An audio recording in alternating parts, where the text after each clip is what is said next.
Hi seniors, this is day 11 for Unit 4. This will be the last day that we look at new content, and we're going to look at business cycles today.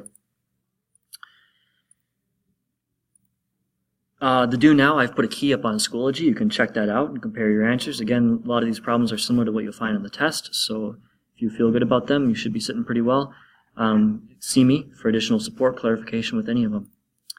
Big question today, how does the business cycle show the health of the economy? We will describe each phase of the business cycle, compare a recession and a depression, and then give examples of various economic indicators used to identify phases of the business cycle. So basically taking all this data that we've accumulated on GDP, inflation, and unemployment rate, how can we figure out where we are on the business cycle so we can better know where we are going and make better financial decisions?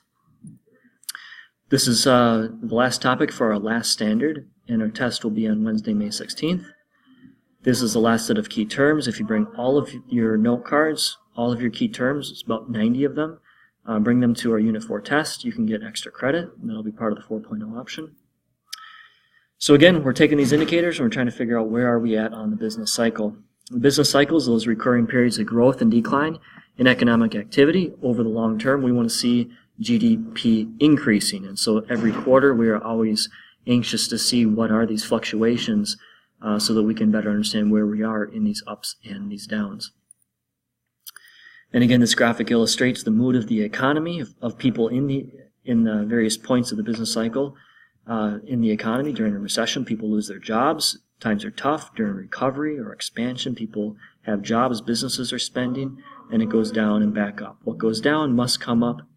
And over the long run, we have growth, so that 20 years from now, we're going to have a greater GDP than what we have now. So we're continuing to improve overall over the long run. This is a good chart that I would recommend that you copy down, pause the video, and fill in what is happening here to GDP, unemployment, inflation during each phase of the business cycle. Take a moment and think about this. What is going on to GDP in an expansion phase? Is it increasing, decreasing?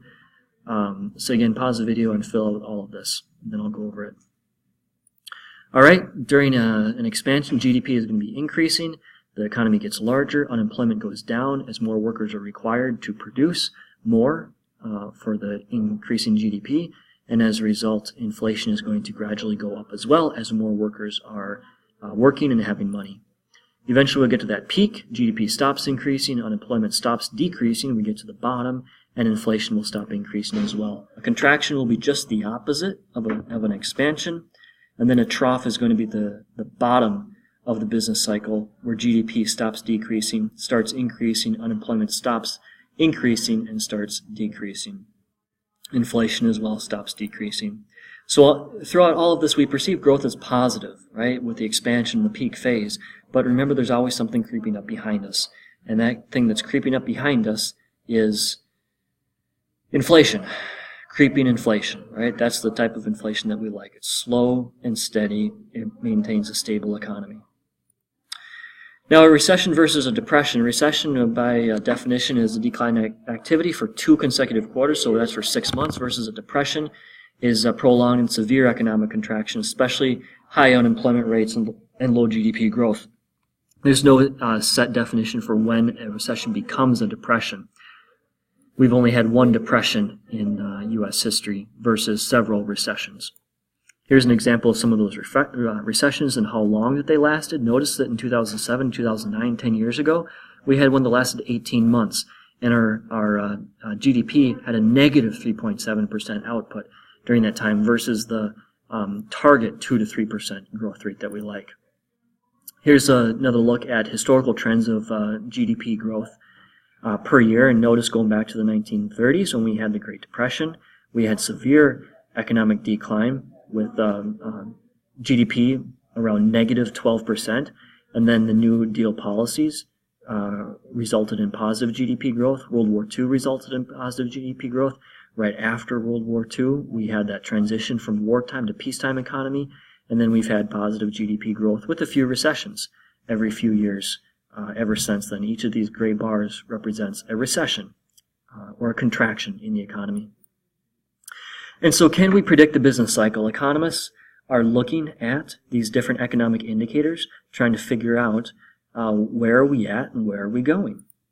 And so when they look at leading economic indicators, they make predictions 6 to 9 months in advance. New housing starts are one example of a leading indicator. If people are going to build a home, it means they have money, they are confident in the economy, that they can afford spending tens of thousands of dollars on a new home. And so that usually means that the economy is very healthy. And here's an example of new housing starts going back to 1960s.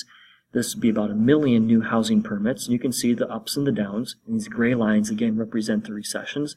But look here what happened in 2007 and 2009. We had a significant drop in new housing permits. People were not purchasing or building new homes, and that resulted in this contraction, the shrinking of the economy, and we've only slowly, gradually started to recover. Coincident indicators track contractions and expansions in the business cycle as they happen, so GDP and inflation, personal savings rates.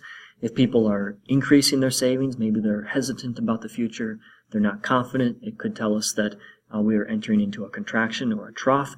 If people are spending money and not saving money, typically means that they are confident and consuming more, so in a period of expansion. Then the last one is lagging economic indicators. They confirm the periods of the cycle. They rise or fall after the expansion or contraction, and the two most common are the unemployment rate and the length of unemployment. And they tell us about where we have been. And I think a good one that tells us that is the length of unemployment. Looking at this yellow line, this is the long-term unemployed at 27 weeks or more. And if we look back at during that Great Recession, we had a significant rise in the number of people that were long-term unemployed. So these were people that were trying to find work. They didn't become discouraged and give up, but they were going nearly half a year or more without finding a job. And so that gives us an indication of how bad the recession really was. So your homework is Business Cycle Practice Worksheet number 1. I've got more copies on Schoology. As always, see me for additional support so that you're up to speed and ready to go for our assessment on Wednesday, May 16th.